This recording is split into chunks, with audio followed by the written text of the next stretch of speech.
Bismillahirrahmanirrahim. Mutiara Ilmu, Benih Kejayaan. Bertemu kita sekali lagi di channel Cikgu Cindai.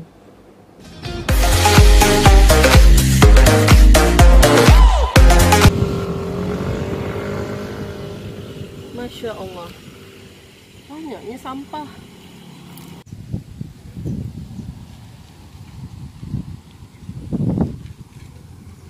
Buangnya di merata-rata tempat ini. Mungkin Rabiatul tahu siapa yang membuang ni. Rabiatul, Mi, sebentar kamu ke sini.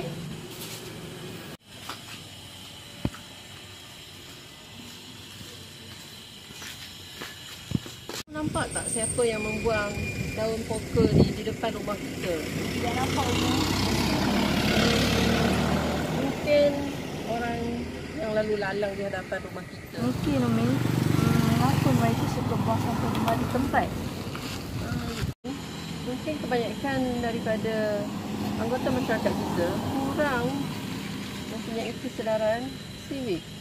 Mereka tidak prihatin tentang persekitaran.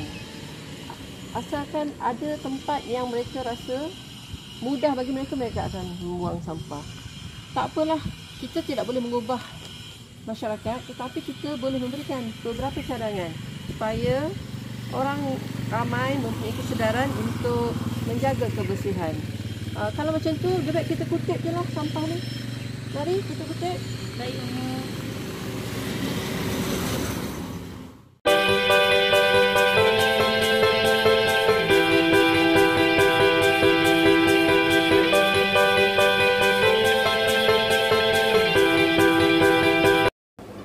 Assalamualaikum warahmatullahi ta'ala wabarakatuh. Pada kali ini, saya masih lagi membincangkan penulisan karangan menggunakan teknik Cindai. Fokus saya pada kali ini ialah pendahuluan yang menggunakan teknik Cindai. Saya telah memilih tema alam sekitar untuk membincangkan pendahuluan kita pada hari ini. Sebagaimana yang kamu sedia maklum, pendahuluan menggunakan teknik Cindai memerlukan kamu mengingat akronim ATIHA. Apakah yang dimaksudkan dengan ATIHA? Okey, saya akan ingatkan kamu sekali lagi tentang akronim ATIHA. AT bermakna ayat topik, I isu, H huraian, AA ayat arahan. Jadi, apabila kamu menulis pendahuluan, pastikan kamu memasukkan semua ayat tersebut dalam perenggan pendahuluan. Baik, sebagai contoh pada hari ini, saya memilih soalan SPM bahagian B. Soalan SPM bahagian B berbunyi, sikap sesetengah anggota masyarakat yang sering membuang sampah di merata-rata tempat dikatakan masih berlaku di negara kita. Bincangkan usaha-usaha untuk menangani masalah ini. Baik, untuk menulis ayat topik, terdapat formula ringkas yang perlu kamu ingat bagi memudahkan penulisan ayat topik kamu, iaitu penanda wacana campur ayat topik. Contohnya akan berbunyi begini, ayat topik AD. Dalam konteks negara Malaysia yang sedang meniti puncak ke arah negara maju ini, masih terdapat segelintir rakyat kita yang berfikiran minda kelas ketiga dalam isu pembuangan sampah. Baik, di sini dalam konteks negara Malaysia yang sedang meniti puncak ke arah negara maju ini, itu merupakan penanda wacana. Sementara masih terdapat segelintir rakyat kita yang berfikiran minda kelas ketiga dalam isu pembuangan sampah merupakan ayat topik, kerana topik kita tentang pembuangan sampah.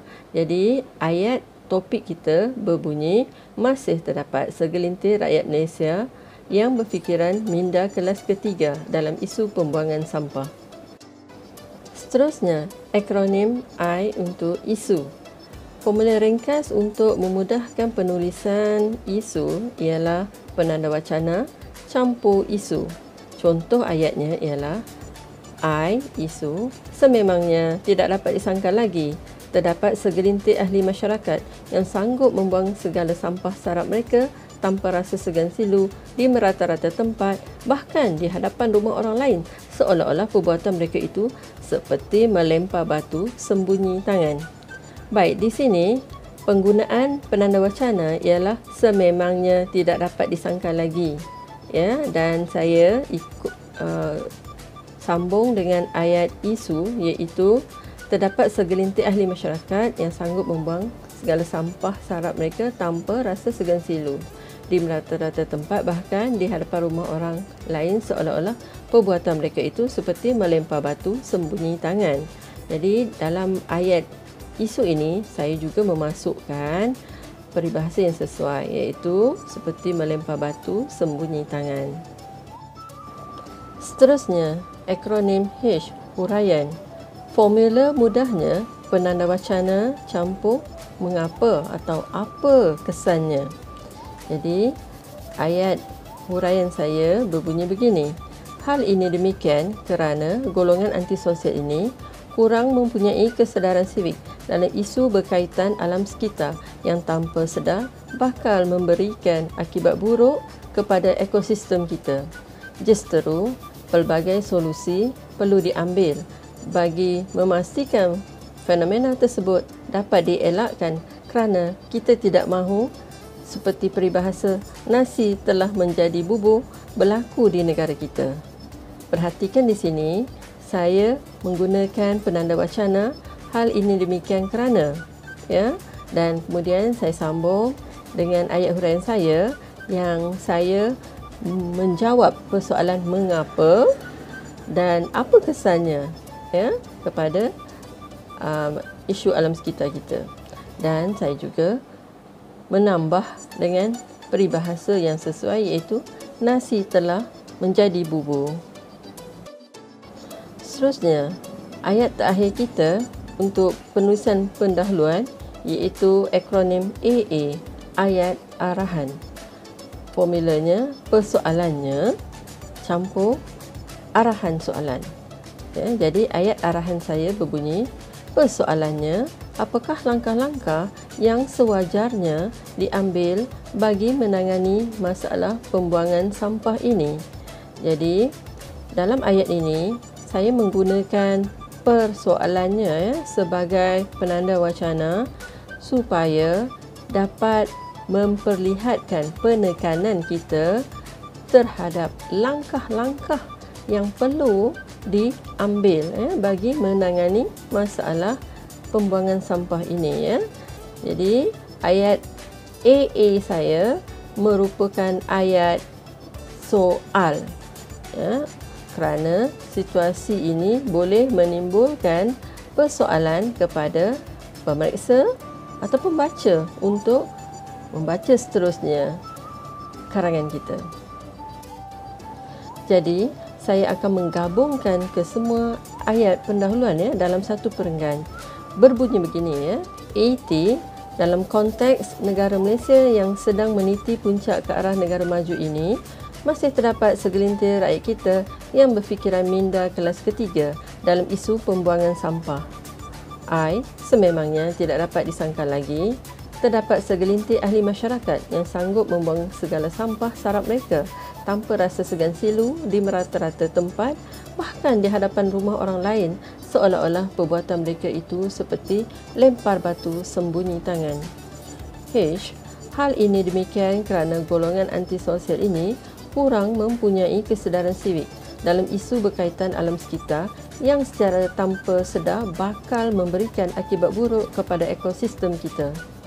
Justeru, pelbagai solusi perlu diambil bagi memastikan fenomena tersebut dapat dielakkan kerana kita tidak mahu seperti peribahasa nasi telah menjadi bubur berlaku di negara kita. AA, persoalannya, apakah langkah-langkah yang sewajarnya diambil bagi menangani masalah pembuangan sampah ini? Seterusnya, kita akan membincangkan soalan kedua yang juga merupakan tema alam sekitar. Soalan ini saya ambil daripada soalan SPM bahagian B. Soalannya berbunyi, sejak akhir-akhir ini, isu pencemaran alam sekitar semakin menjadi-jadi sehingga meresahkan rakyat negara kita. Sebagai remaja, apakah peranan anda untuk membantu mengatasi masalah ini? Untuk memulakan pendahuluan, kita akan gunakan AT, ayat topik. Formula ringkasnya, penanda wacana campur topik. Baik, contoh ayat topik saya. Pada zaman teknologi maklumat dan komunikasi yang semakin canggih ini, isu alam sekitar masih membelenggu kita, malah ada segelintir memandang enteng perkara ini. Jadi, saya menggunakan penanda wacana pada zaman teknologi maklumat dan komunikasi yang semakin canggih ini, ya.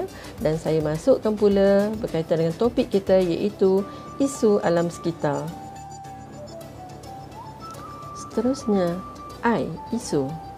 Formula ringkasnya, penanda wacana campur realiti.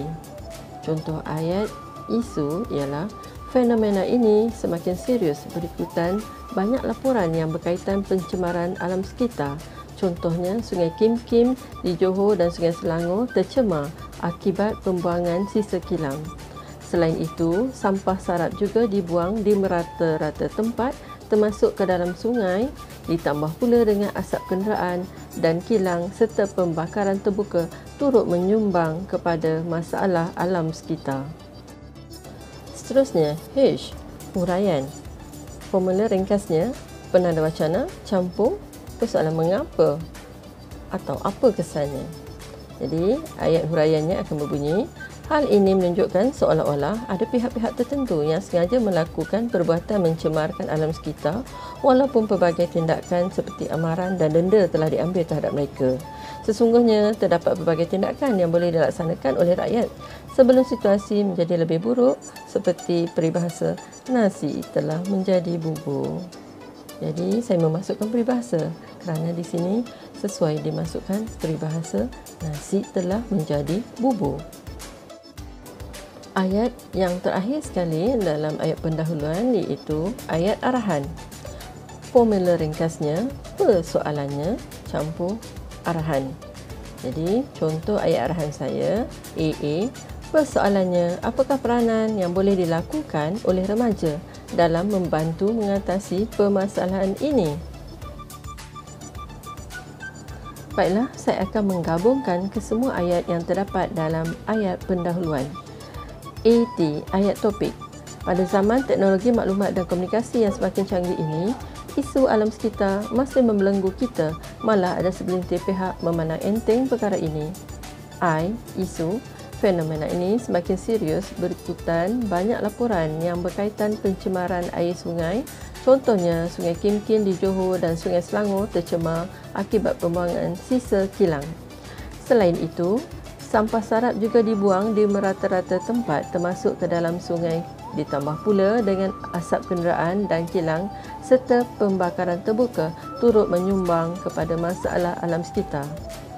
H, hal ini menunjukkan seolah-olah ada pihak tertentu yang sengaja melakukan perbuatan mencemarkan alam sekitar walaupun pelbagai tindakan seperti amaran dan denda telah diambil terhadap mereka.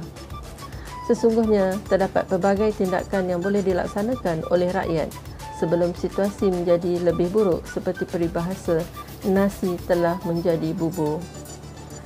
AA, ayat arahan. Persoalannya, apakah peranan yang boleh dilakukan oleh remaja dalam membantu mengatasi permasalahan ini? Demikianlah perbincangan kita berkenaan dengan cara penulisan karangan menggunakan teknik cindai.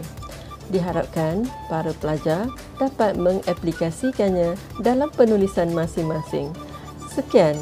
Assalamualaikum warahmatullahi taala wabarakatuh.